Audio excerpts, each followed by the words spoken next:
তুমি আমাদের কাল একটা সাক্ষাৎকারে বললে যে তুমি নাকি দলের মধ্যে এই প্রশ্নও তুলেছ যে বাংলা বাঁচাও যাত্রায় সৃজন ভট্টাচার্যের নাম নেই কেন। এখন এই দলের সঙ্গে দূরত্ব প্রসঙ্গে তোমার পাশাপাশি কিন্তু সৃজন ভট্টাচার্যের নামও শোনা যাচ্ছে। তোমাদের মধ্যে কি কোনো কথা হয়েছে, বা তোমার কি কখনো মনে হয় যে দলে সৃজন ভট্টাচার্য বা আরও অনেকে তোমাকে যে পরিস্থিতির মধ্যে দিয়ে যেতে হয়েছে বলে তুমি বলছো, তাদেরও সেই রকম পরিস্থিতির মধ্যে দিয়ে যেতে হয়েছে এবং তারাও বিক্ষুব্ধ? তাদের সেই পরিস্থিতির মধ্যে যেতে হচ্ছে, তারা বিক্ষুব্ধ কিনা আমি বলতে পারবো না। আচ্ছা, তাদের সঙ্গে রোজ আমার কথা হয়, তারা এখনও দলের অনুগত, ভবিষ্যতে হয়তো দলের অনুগত থাকবে। বাট সরি টু সে সুমনদা, আমার পক্ষে সেটা সম্ভব নয়। আমি একটা সময় গিয়ে মানুষের মনে হয় এনাফ, অনেক হয়েছে, এবার মুখ খোলা দরকার।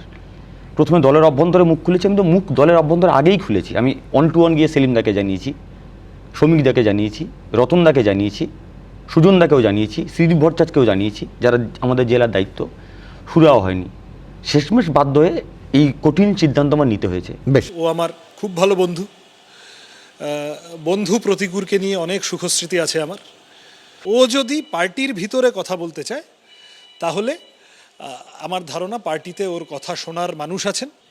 ওর এতদিনের সহকর্মী হিসেবেও, সিপিআইএমের কর্মী হিসেবেও যা বুঝেছি তার নির্যাস হলো সিপিআইএম ওর সাথে কথা বলে মানভঞ্জন করে ওকে সিপিআইএমের একজন কর্মী হিসেবে, নেতা হিসেবে পেতে ইচ্ছুক।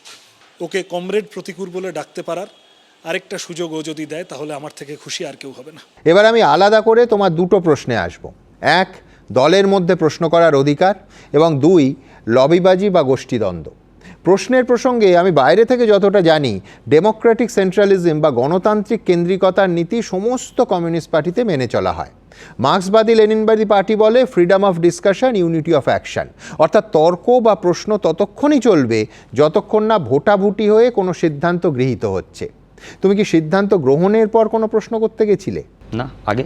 কিরকম? এখন সমস্যাটা যেটা হচ্ছে গণতান্ত্রিক কেন্দ্রিকতার মধ্যে গণতান্ত্রিক শব্দ, না, এখানে আমি বলি গণতান্ত্রিক কেন্দ্রিকতায় কিন্তু যে ব্যাখ্যাটা দেওয়া হয় আমার তা নিয়ে ভিন্ন ব্যাখ্যা আছে। তার কারণ এটা এমার্জেন্সি সিচুয়েশন বা আপৎকালীন ব্যবস্থার জন্য ভাবা, এটাকে মোটামুটি এই মডেলটাকে দিয়ে পার্টি ডিসিপ্লিনের পার্ট করে নেওয়া হচ্ছে। সেটা তো ভিন্ন বিতর্ক, আমি অন্যদিন বলবো। সুমনদা, হ্যাঁ, কিন্তু আমি বলছি যে শব্দটা আছে। হ্যাঁ, কিন্তু আমি বলছি কোন সিদ্ধান্ত গ্রহণের পর তুমি তা চ্যালেঞ্জ করেছিলে, নাকি সেই প্রক্রিয়ায় নিজের প্রশ্ন তুলে অপাংতেও হয়েছে? কিছু প্রশ্নের সিদ্ধান্ত গ্রহণের আগে হয়েছে, কিছু প্রশ্নের সিদ্ধান্ত গ্রহণের পরে হয়েছে। যেমন ধরো বাংলা বাঁচাও যাত্রায় সৃজন ভট্টাচার্যের নাম নেই কেন লিস্টে? সমস্ত রাজ্য কমিটির সদস্যদের নাম আছে, হিমদার নাম নেই আর সৃজনের নাম নেই। হিমদা দিল্লিতে ছিলেন কিনা আমি জানি না, কিন্তু আমি যতটুকু জানি সৃজন পশ্চিমবঙ্গে ছিল। এখন সৃজন ডিফেন্ড করতে পারে, ও ডিনাই করতে পারে, বাট আমার কাছে সেই লিস্ট আছে, আমি দেখিয়ে দিতে পারবো। নেই কেন? তার বদলে আমাকে বলা হলো এই যে প্রতিকূর, অনেকের আছে মিডিয়ার আলখাল্লা তাদের গায়ে পরানো হয়েছে, জনপ্রিয়তার আলখাল্লা তোমরা পড়েছো, সারা জীবন জিম করবে কিন্তু ওই জামা তোমাদের গায়ে ফিট হবে না। আচ্ছা সুমন, আমি কোনোদিন তো মিডিয়াতে আসিনি, বা যারা মিডিয়াতে আসে তারাও তো অন্যায় কিছু করে না, তারা পার্টির কথাটা বলতে আসে।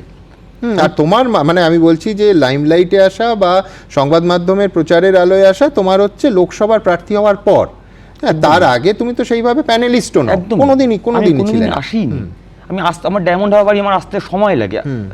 ফলে এই প্রশ্ন একটা করলাম বলে সেই প্রশ্নের উত্তরে আমাকে এটা বলা হলো তুমি আলখাল্লা পড়তে চাও, তোমরা জনপ্রিয়তা আলখাল্লা পড়তে চাও, মানে তোমাদের জনপ্রিয়তা আছে বলে তোমাদের এইসব মনে হচ্ছে, এইসব প্রশ্ন কেন করছো? না, জনপ্রিয়তা আছে বলেই তো পার্টি টিকিট দিয়েছে। যার জনপ্রিয়তা আছে সংসদীয় রাজনীতিতে তারই তো জয়ের সম্ভাবনা আছে। আমি সুমন এটা মনে করি না। এই পার্টিতে অনেকের জনপ্রিয়তা আছে, প্রতিকূল রহমানের চেয়ে অনেক ব্যক্তি যোগ্য আছে, ভীষণ যোগ্য আছে। হয়তো প্রতিকূল রহমান একটা সামনে এসছে, তারা সামনে আসতে পারেনি, তাদেরও জনপ্রিয়তা আছে। ফলে এইটি নামে কোনো প্রশ্ন নেই। আমার প্রশ্ন হচ্ছে প্রশ্ন করবার জন্য তার উত্তরে যেতে হবে। একজন নেতৃত্ব একটু সহনশীল হবেন না? কি চেয়েছি আমরা? তো একটু সম্মান চেয়েছি, একটু কথা বলতে চেয়েছি, আর মন খুলে বাঁচতে চেয়েছি। এর বাইরে কিছু চাইনি সুমনদা। এবিপি আনন্দ, এগিয়ে থাকে, এগিয়ে রাখে।